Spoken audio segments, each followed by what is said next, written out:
Malawi. Alipo gule wina amene timangotulutsa fumu akamwalira. Ndiye pali timagule tina toti kaya pali chani kama tuluka abe kakavine. Kongo tuluka chisawawa.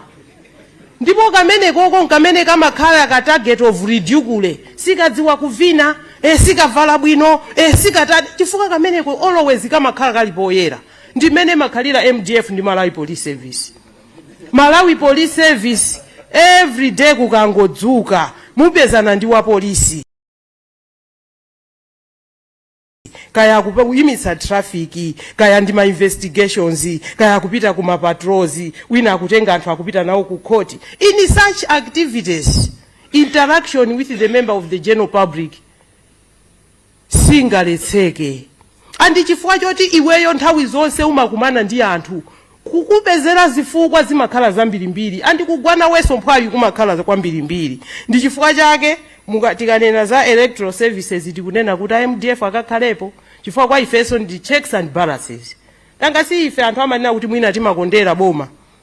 So when MDF is there timadziwa kuti we are safe. Chifukwa ndiye kuti tizichekana. Ma efforts athu they will be complemented. So ma efforts zinthu ngati zimenezo bwana Bamusi ndizoonadi anthu ambiri kwina kulikonse mungapite goku Zambia polisi imatukwanika ndipo idzapitirira kutukwanika. Why? Because of the constant interaction with members of the general public. Pamene azathu a MDF pamene atuluka ndiye kuti tatu kwa fafumu. Ndipo anthu amachita kudabwa kuti kodi lero kwa fafumu anthu awa atuluka bwanja awawa.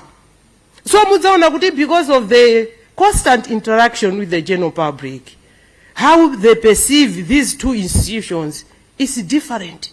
Komanso ifeyo we are mindful when we want to involve our brothers in the MDF. We are so mindful. Pali ntchito zake zimene timaona kuti koma akulu lero we have been overwhelmed. Mwina ndi threat level.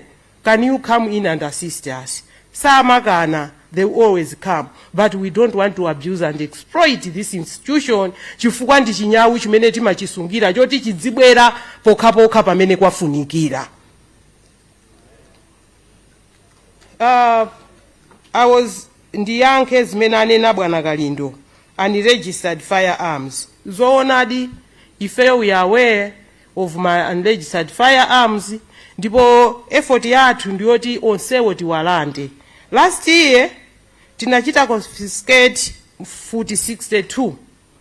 Mudziko ngati munomo, kumapezeka mfuti 62 is not a mean achievement.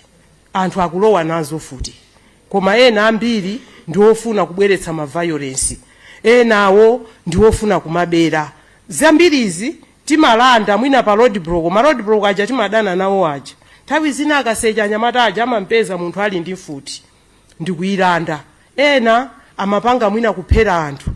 Tikafufuza mlandu uja tikumakafika ku extent yoti tikumazipeza futi uja. And yes bwana Kalindo tikupanga china chilichonse chimene chingatheke kuti anthu amene ali ndi mfuti unregistered tiwalande. Komanso amene ali ngakhale za registered iwo but they have shown demeanor ya violence amene wonso tilande. Because tikamapereka mfuti timanena kuti munthu uyo akhale of sober mind athe kuzisamalira komanso kusamalira futi imene ali nayo. Engagement ndi anthu osiyanasiyana. I'm thinking we are achieving some results. Why we are achieving some results? Anthu akabwera pamalo ngati pano mukaona SG bwana Chimwendo Amalawi Congress Party akapatsana moni nda SG bwana Mukitu. Pamenepo ndiye kuti we have facilitated interaction between them. So yes, as a security entity, we would want to progress on this area, in this arena, so that anthu ufe tizitha kukhalirana limodzi. I have always said, titati tiunikane bwinobwino. Iweyo tokhala kwanu kumchinji, ine mwana wanga anakwatira kukalonga. Now when I target anthu akukalonga ngati anthu owononga, I am targeting my own daughter-in-law. Ndizidzukulu zanga kumene kuja. Chimodzimodzi ena amene akwatira kuno akwatira kwina ndi kwina. So we are Malawians, we are one country, tiye ndisapangirani za nkhanza. Next on the line, for your information, Bwana Kalindo, it's meeting you, the CSOs. Ndipo tikumana nanu posa chedwa hapa. Chifukwa cha meeting hili kunoi, tinalephera kuti tichite slot meeting ndi ma CSOs wiki ino. Chifukwanso cha planned parade imene tili nayo Friday. Koma next week, tiona, mmene schedule yathu ilili. We want to meet you guys. Let us interact. Tisamango kumana pa chigulu chonchi, chifukwa inunso ndi ife mmakhala nazo zambiri zimene mafuna ife mutiuze, ifeso tikuuzeni. So, we have already planned this meeting. CSOs, you are next on our line.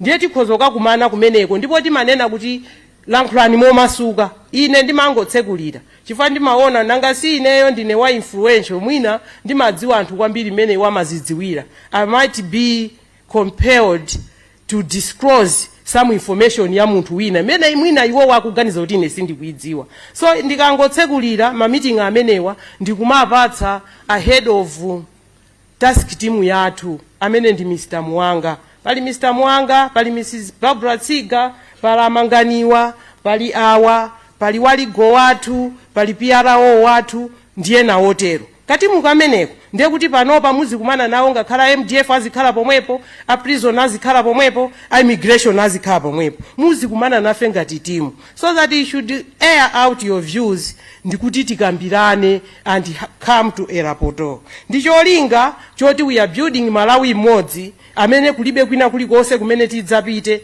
ndi ku Malawi konkuno. Mr. Emmanuel talked about mwina tili pomwepo timanena za ma SGs. I am happy kuti ma SGs wali muno. Ndipo nonse ma SGs mwakhala nafe kuyambira dzulo mpaka na lero.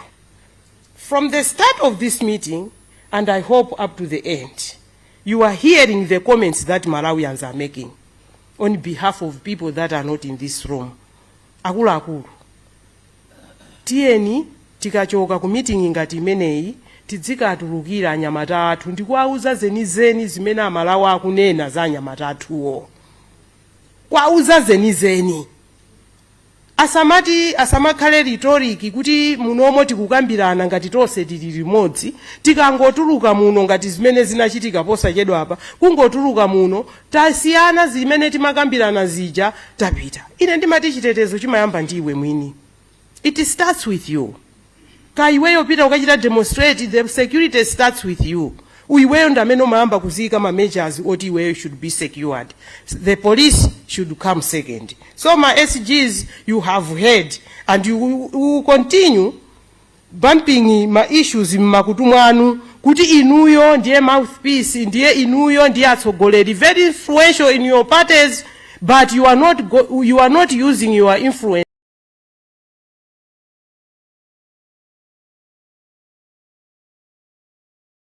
to your advantage. People listen to you. When you talk, people will sit down and listen. Kunena kuti ISG alamula. ISG akati chakuti, ifeyo siti kupanga chimenecho. Even director of youth ali under you.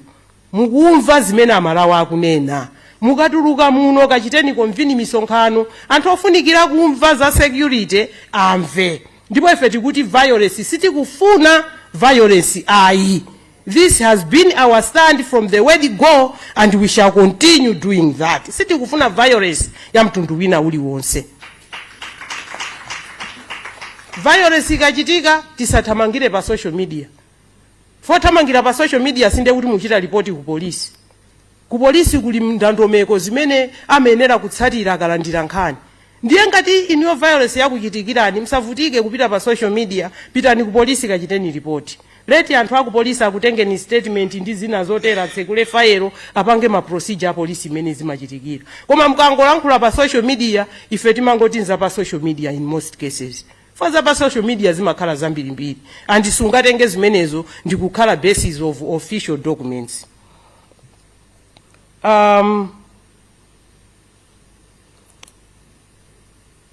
Strict and clear strategy. Yes. There are a lot of outreach programs that the police is doing towards the youth. A community policing unit yathu, they are always on the move. Kukumana ndi anyamata ndi atsikana kuti tichite prevent ma violence. So yes, we have clear and strict strategies on youth of this country, and I hope you are one of them. Nanuso muzitengako mitengayo zipita kumeneko. If also through our police FM, by the way, we have a police FM. Mwina mukhozo chita shana away from MBC, chita shana away from Times. Bwerani ku police FM, zinthu zanu zotikulandirani. Because that's our intention. Thank you very much.